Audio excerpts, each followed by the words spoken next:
দেশের ৩৫টি জেলায় নিপা ভাইরাসের সংক্রমণ শনাক্ত হয়েছে। গত বছর দেশে নিপা ভাইরাসে আক্রান্ত হয়ে ৪ জনের মৃত্যু হয়েছে। সবার শরীরে নিপা ভাইরাসের সংক্রমণ নিশ্চিতভাবে শনাক্ত হয়েছিল। সর্বশেষ একজন রাজশাহী মেডিকেল কলেজ হাসপাতালে চিকিৎসাধীন অবস্থায় মারা যান। রোগতত্ত্ব, রোগ নিয়ন্ত্রণ ও গবেষণা প্রতিষ্ঠান জানায় ২০২৪ সালে দেশে নিপা ভাইরাসে মোট ৫ জনের মৃত্যু হয়। ওই বছর ভাইরাসটিতে আক্রান্ত হন ৫ জন। বুধবার ৭ জানুয়ারি আইইডিসিআর-এর মিলনায়তনে অনুষ্ঠিত নিপা ভাইরাসের বিস্তার ও ঝুঁকি বিষয়ে মতবিনিময় শীর্ষক এক সভায় এ তথ্য জানানো হয়।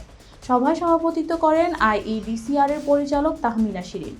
সভায় আইইডিসিআর-এর বৈজ্ঞানিক কর্মকর্তা শারমিন সুলতানা বলেন, প্রতি বছর শীতকালে বাংলাদেশে নিপা ভাইরাসের প্রকোপ দেখা যায়। এটি একটি অত্যন্ত মারাত্মক রোগ সৃষ্টিকারী ভাইরাস। নিপা ভাইরাসে আক্রান্ত হয়ে ৭২% রোগীর মৃত্যু ঘটে। দেশে সাধারণত শীতকালে কাঁচা খেজুরের রস পান করার মাধ্যমে মানুষ এই ভাইরাসে আক্রান্ত হয়। এছাড়া প্রায় ২৮% ক্ষেত্রে একজন থেকে অন্যজনের মধ্যে সংক্রমণ ছড়িয়ে পড়ে।